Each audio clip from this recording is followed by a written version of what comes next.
Assalamualaikum warahmatullahi wabarakatuh. Saya di sini akan menjelaskan tentang apa sih pengertian teknologi informasi komunikasi. Apa pengertian teknologi informasi? Pada umumnya, teknologi komunikasi merupakan suatu hal yang merujuk pada semua barang atau alat yang dapat digunakan untuk mendukung proses komunikasi. Contohnya mengirim, menyampaikan, menerima, memproses, mengedit, mengolah, dan memanipulasi informasi. Ada beberapa sejarah teknologi pada zamannya. Yang pertama, teknologi komunikasi berupa lukisan gua. Yang kedua, teknologi komunikasi melalui simbol. 3. Teknologi komunikasi menggunakan tanda asap. 4. Teknologi komunikasi pengguna merpati. 5. Teknologi komunikasi sistem pos. 6. Teknologi komunikasi menggunakan koran. 7. Teknologi komunikasi menggunakan radio.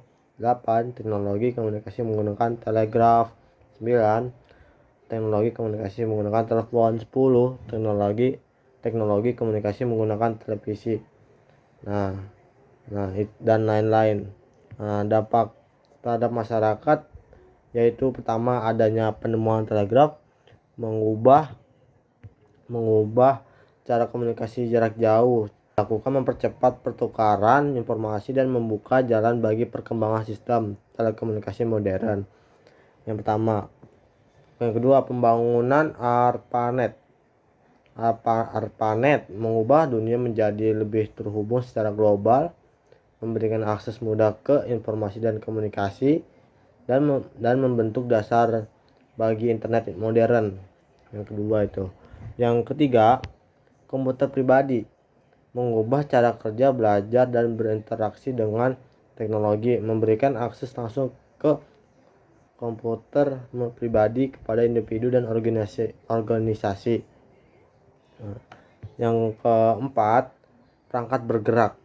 Perangkat bergerak ini meningkatkan mobilitas dan aksesibilitas informasi, merubah cara kita berkomunikasi, berbelanja, dan bekerja dengan adopsi perangkat mobile seperti smartphone dan tablet. Dengan munculnya tren seperti Internet of Things dan kecerdasan buatan, masyarakat semakin terhubung dan tergantung pada teknologi informasi dan komunikasi untuk berbagai aspek kehidupan sehari-hari, dari rumah pintar hingga kesehatan. Perangkat lunak dan perangkat keras. Perangkat lunak adalah aplikasi yang terbuat dari berbagai instruksi berupa kode yang berfungsi untuk mengolah data yang diterima menjadi suatu informasi. Kemudian informasi tersebut disimpan dalam komputer. Contoh dari perangkat lunak ada aplikasi, sistem operasi, atau bahkan perangkat lunak terbenam yang tertanam di dalam perangkat keras. Sedangkan perangkat keras atau hardware merujuk pada komponen fisik yang terlihat dan dapat disentuh dalam sebuah sistem komputer. Contoh perangkat keras ada keyboard, mouse, monitor, dan lain-lain yang terlihat serta bisa disentuh. LAN adalah Local Area Networks atau yang biasa disebut juga dengan jaringan area lokal. Bagaimana sih cara membangun LAN? LAN bisa dibangun menggunakan kabel ataupun tanpa kabel, atau bisa juga menggunakan keduanya. Yang dimaksud dengan LAN tanpa kabel itu dibangunnya seperti apa sih? Untuk jenis LAN yang kabel itu biasanya dibangun menggunakan Ethernet, sedangkan yang tidak berkabel itu biasanya dibangun menggunakan sinyal Wi-Fi. LAN dapat menyambungkan pengguna dengan aplikasi yang hanya tersambung dalam area yang dekat atau yang dalam satu ruangan, seperti dalam satu rumah atau satu gedung. Selanjutnya ada WAN, Wide Area Networks, atau yang biasa disebut juga dengan jaringan area yang luas. Kenapa sih bisa disebut dengan jaringan area luas? Karena WAN ini bisa menghubungkan pengguna dengan aplikasi secara luas di berbagai lokasi seperti daerah ataupun mancanegara. Maka dari itu, WAN disebut sebagai jaringan area yang luas, berbeda dengan LAN. Yang terakhir adalah internet. Internet adalah jaringan yang mampu menghubungkan media elektronik dengan media yang lainnya. Dengan jaringan internet ini mampu mentransfer data secara tepat, cepat, dan sesuai dengan frekuensi tertentu. Dengan adanya internet ini, LAN dan WAN dapat berjalan lancar sehingga mempengaruhi komunikasi secara global. Keamanan informasi dan privasi itu dua aspek yang sangat penting dalam produksi dan distribusi video, terutama dalam era digital saat ini. Ada beberapa alasan kenapa informasi dan privasi itu sangat penting dalam video. Yang pertama, intimidasi online terkait gender. Yang kedua, mencegah penyalahgunaan data pribadi oleh pihak yang tidak bertanggung jawab. Yang ketiga, menjauhi potensi penipuan. Yang keempat, menghindari potensi pencemaran nama baik. Dan yang kelima, hak kendali atas data diri. Pengguna internet dihadapkan pada berbagai ancaman yang dapat mengancam keamanan dan privasi mereka. Ini adalah ancaman-ancaman umum yang dihadapi oleh pengguna internet beserta cara-cara untuk mencegahnya. Yang pertama, malware. Virus, worm, trojan, dan ransomware dapat merusak atau mencuri data dari perangkat kita.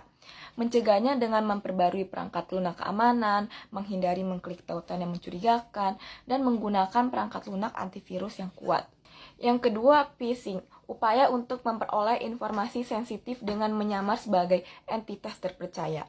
Mencegahnya dengan tidak mengklik tautan dari email yang mencurigakan, memeriksa URL situs web sebelum memasukkan informasi secara pribadi, dan tidak memberikan informasi rahasia secara online.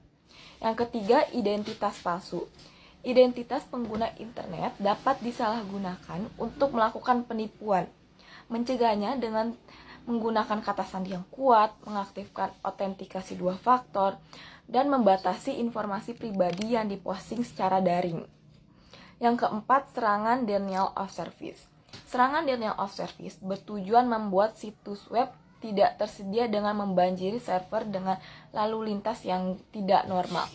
Mencegahnya dengan mengaktifkan firewall, membatasi akses ke layanan penting, dan menggunakan layanan mitigasi denial of service jika tersedia. Dan yang terakhir adalah teknologi masa depan, yaitu teknologi informasi komunikasi di masa depan bisa diadakannya robot dengan pengetahuan tinggi dan tetap, memanfaatkan jaringan internet untuk memberikan informasi secara audio dan memungkinkan menjadi suatu sarana untuk melayani suatu pekerjaan seperti pada restoran ataupun tempat yang membutuhkan pegawai. Namun kemungkinan dengan adanya teknologi tersebut membuat masyarakat menjadi kekurangan lapangan kerja, karena para perusahaan akan lebih memilih menggunakan robot tersebut. Sekian dari kelompok kami. Wassalamualaikum warahmatullahi wabarakatuh.